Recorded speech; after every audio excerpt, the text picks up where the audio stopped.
ভোলাকপুর গ্রামে ছিল এক ঘন জঙ্গল।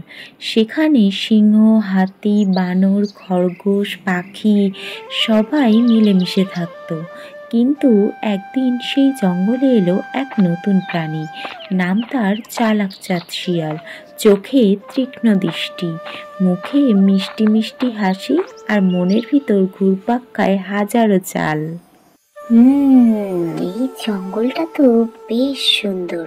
যদি এখানে নিজের একটা রাজ্য করা যায়, তবে বাকি জীবনে আর খাবার খুঁজে বেড়াতে হবে না।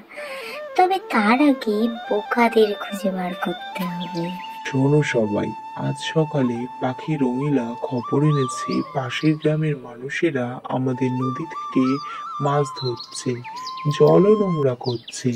আমাদেরকে কিছু একটা করতে হবে। মানুষের সঙ্গে ঝামেলা করা কি ঠিক হবে? তারা তো লাঠি, আগুন এইসব নিয়ে মারতে আসে আমাদের। তাই তো, কিন্তু আমরা চুপ করে থাকলে একদিন আমাদের বন শেষ হয়ে যাবে। জয় জঙ্গলের মহারাজের জয়। আমি শুনেছি আপনারা বিপদে পড়েছেন। যদি অনুমতি দেন, আমি কিছু উপায় বলে দিতে পারি। তুমি কে ভাই? আমি দূরদেশের এক জ্ঞানী, মানুষ ও পশু জগতের খবরই জানি। আমার নাম চালাক চাঁদ। নামের মধ্যেই চালাক, সাবধান থাকা ভালো।